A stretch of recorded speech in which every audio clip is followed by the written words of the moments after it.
I'm Jordan Belfort, and this is Sales School. All right, short message from my number one sponsor, NetSuite. Here's the deal. If you're a business owner, you don't need them, NetSuite, to tell you it's tough to run a business, because it is, right? We all know that. Don't let QuickBooks and spreadsheets slow you down anymore. Now is the time to upgrade to NetSuite by Oracle. They're the world's number one cloud-based business system. They give you the visibility and control over your financials, HR, inventory, e-commerce, and more.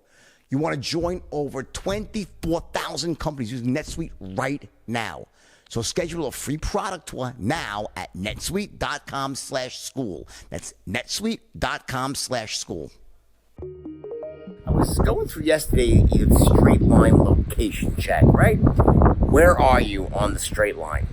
Especially at that moment, that key moment when the front half of the sale ends, or the front side of the sale ends, right?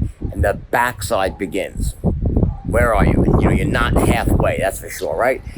But in terms of that syntax, that location check, it's really always important to know where you are, in the sense of what does each step in this syntax accomplish? See, each step has its own unique purpose, but it also paves the way for the steps that come after it. That's the key.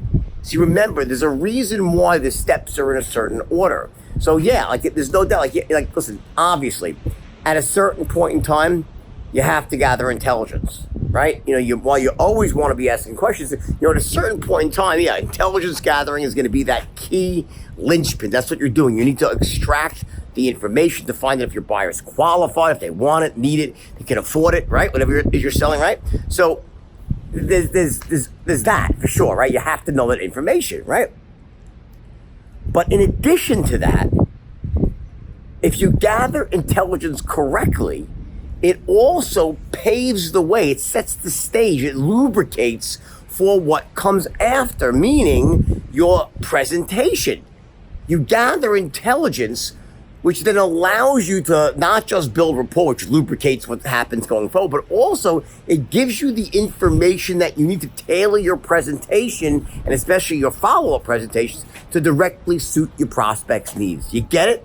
So it's not just that the fact that, you have to, you need to gather intelligence, you got to ask questions. It's also that the reason it's at that point on the syntax is so it then makes things going forward much more logical and intuitive. The same way, when I talk about taking control of the sale, it's not step 4.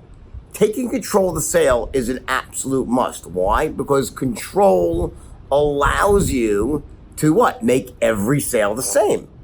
Which then paves the way for everything that comes after it. When you establish that first 10 on a logical level. So remember, your main presentation, right?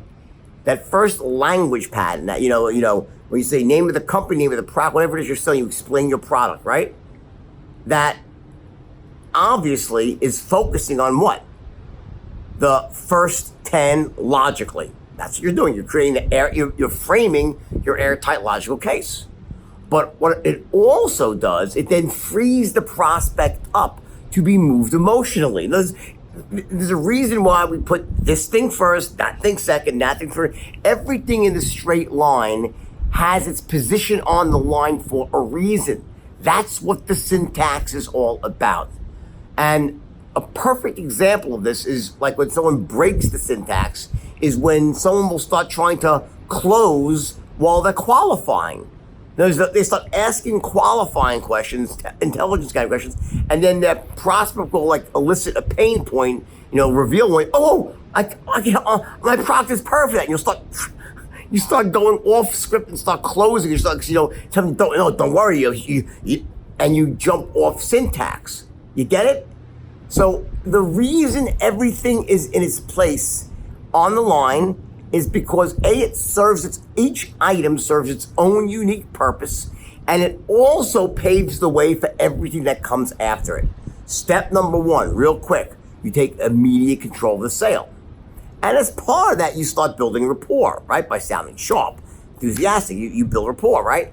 But then the next step 2 is you start asking, you use that control, you've taken control, And then you use that control to gather intelligence, start asking questions. And then you want to ask those questions following all the rules of straight line prospecting and use your active listening to build massive rapport. And then when you're done with that and you've finished asking everything you know what you need to know, right? You then do your straight line transition. And from your transition, you then make your straight line presentation, which will always end with you creating urgency at the end and then asking for the order for the first time.